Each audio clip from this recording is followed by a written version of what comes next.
आकर खड़ा हो जाता है। फिर ये जो तमाम मुद्दे हैं, चाहे महंगाई हो, बेरोजगारी हो, मैं आपसे ये सवाल पूछ रही हूँ, 2022 में सांड का बहुत बड़ा मुद्दा था, आपने किसानों का मुद्दा उठाया। लखीमपुर खीरी में किसानों का मुद्दा कितना बड़ा था, बहुत सारे ऐसे मुद्दे सिलसिलेवार तरीके से खड़े थे। उसके बावजूद जब विधानसभा का चुनाव होता है, बीजेपी 250 सीटें क्रॉस कर जाती है, समाजवादी पार्टी 111 पर रह जाती है। ये मुद्दे लोगों के बीच उस तरह से असर क्यों नहीं करते जो आप लोग बताते हैं? जो बात आप कह रहे हैं, इलेक्शन कमीशन, मैंने अपनी पब्लिक मीटिंग में कहा अपने वर्कर्स के बीच में कि इलेक्शन कमीशन से जो हम लोगों ने शिकायतें की थी, चुनाव आयोग से जो शिकायतें की, एक भी शिकायत का निराकरण नहीं हुआ, नंबर 1। नंबर 2, हमने कहा कि हमारे वोट काटे जा रहे हैं अधिकारियों से मिलकर के, और मैंने कहा मंच से कि समाजवादी पार्टी के समर्थकों का बीजेपी ने चुनाव आयोग से मिलकर के हजारों वोट काटे। इलेक्शन कमीशन ने मुझे नोटिस दिया। मैंने 18,000 वोट, जिन लोगों ने 19 में वोट डाले थे और 22 में उनका डिलीटेड हो गया नाम, मैंने इलेक्शन कमीशन को विद एफिडेविट सूची दी। इलेक्शन कमीशन ने अगर एक भी अधिकारी के खिलाफ कार्रवाई की हो तो मुझे बताइए आप। ये चुनाव बेईमानी और चोरी से जीते हैं। 22 का चुनाव कोई ईमानदारी से चुनाव नहीं जीते हैं। आज भी झूठे मुकदमे अगर किसी पे लग रहे हैं तो हम लोगों से लगा रहे हैं। 18,000 मैंने इलेक्शन कमीशन को दिया है, कॉपी मिला करके, एफिडेविट लगा करके। 18,000 वो बोर्ड जो 19 में डाला था वोट, 22 में डिलीटेड हुआ। मुझे बताइए आप, हम किससे न्याय की उम्मीद करें? आप अधिकारियों के खिलाफ एक डीएम की कार्रवाई कर दें, आप देखना उत्तर प्रदेश का पूरा फेयर इलेक्शन होगा। एक आरओ के खिलाफ कार्रवाई क्यों नहीं करता इलेक्शन कमीशन? टर्मिनेट कर दे। वही विरोधी दल जब राजस्थान, छत्तीसगढ़, कर्नाटका, हिमाचल प्रदेश, इन तमाम राज्यों में जीतते हैं तो वही ईवीएम बहुत अच्छा होता है। कहीं पर अगर विरोधी दल हार जाए तो फिर ईवीएम में बीमारी हो गई है, बीजेपी ने करवा दी है। आप नकल मत करिए। अभी कोई एक ईवीएम की आवाज वहां से आ रही थी, आपने सुन ली? ईवीएम बोले, मैंने ईवीएम का नहीं कहा। मैंने कहा कि 18,000 वोट, ये केवल 1-1.5 महीने में मैंने एक्सरसाइज किए पार्टी से। ये इलेक्शन कमीशन की जिम्मेदारी है कि किसी का वोट डिलीटेड ना हो। इलेक्शन कमीशन की जिम्मेदारी है कि ज्यादा से ज्यादा लोग वोट डालने आए। तो आप वोट क्यों नहीं डलवा रहे हैं?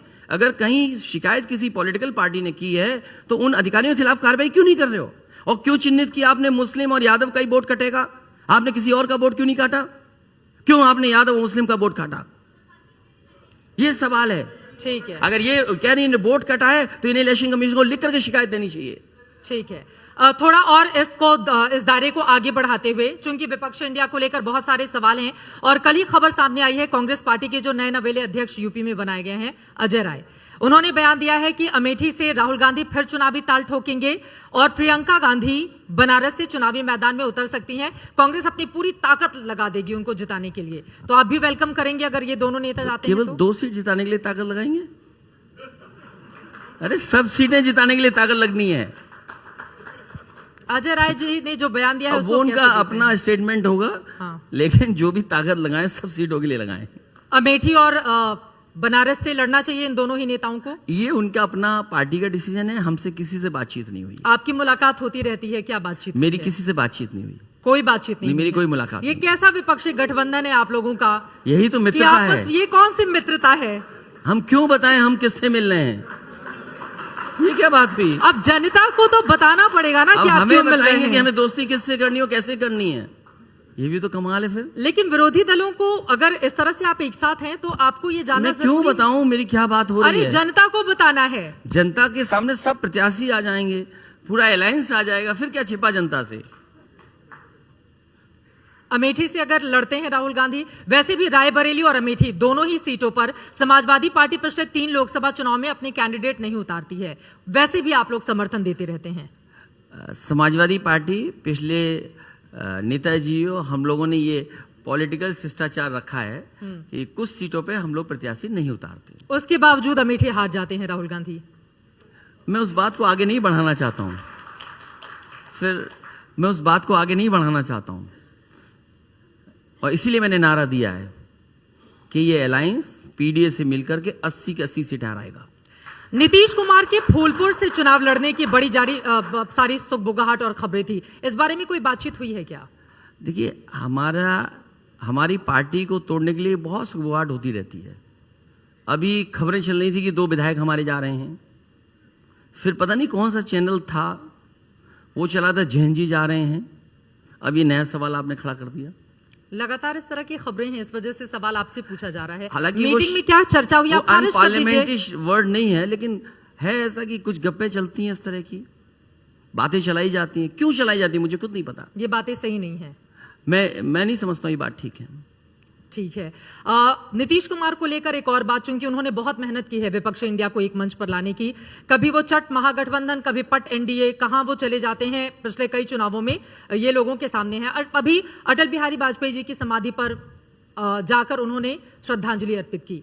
ये तस्वीरें देखकर मन में इस तरह की सुगबुगाहट भी होती है, क्योंकि इस तरह का अगर राजनीतिक इतिहास किसी भी नेता, वो बहुत बड़े नेता हैं, बिहार वो जीतते रहे कई सालों से, मुख्यमंत्री हैं, लेकिन राजनीति में वो कई बार इधर उधर चले जाते हैं, तो इसको लेकर डर भी बना रहता है आप लोगों के भीतर। इसमें हम लोगों को बीजेपी से सीखना पड़ेगा। बिल्कुल क्लियरिटी रखनी पड़ेगी हर इश्यू पे हम लोगों को। कौन से इश्यू पर? कोई इश्यू हो, हर इश्यू पे बिल्कुल क्लियरिटी रखनी पड़ेगी। उधर महाराष्ट्र में जब शरद पवार और अजित पवार आपस में मिलते हैं तो भी दिल की धड़कनें बढ़ जाती हैं। मैं इतनी बड़ी राजनीति नहीं करता, मैं केवल यूपी तक सीमित हूं। कौन किससे मिल रहा है, कौन किससे कहां जा रहा है, मुझे नहीं पता। इसीलिए मैंने कहा कि अगर बीजेपी को हराना है तो बिल्कुल क्लियरिटी होनी चाहिए कि ये हमारा अलायंस है, ये लोग हैं, हम ये मुकाबला करेंगे इनसे। सलाह तो देनी पड़ेगी ना आपको। अगर इंडिया पूरे देश की बात हो रही है, यूपी की तो बात हो नहीं रही है, तो फिर मतलब महाराष्ट्र में अगर इस तरह की स्थिति बनेगी उसका असर तो उत्तर प्रदेश पर भी पड़ेगा ना। ये सलाह का मंच नहीं है, ये आपके सवालों का मंच है। और जो सलाह वाला मंच है वो 31 और 1 तारीख को है बंबई में। क्या सलाह देने जा रहे हैं आप वहां पर? मैं बस कहा ना आपसे कि हर इश्यू पे हमें बिल्कुल क्लियरिटी होनी चाहिए। जैसे मैंने क्लियरिटी पूछी, बिल्कुल क्लियर पूछा कि हमें एक बिजली का कारखाना बताओ, वो नहीं बता पा रहे। ठीक है।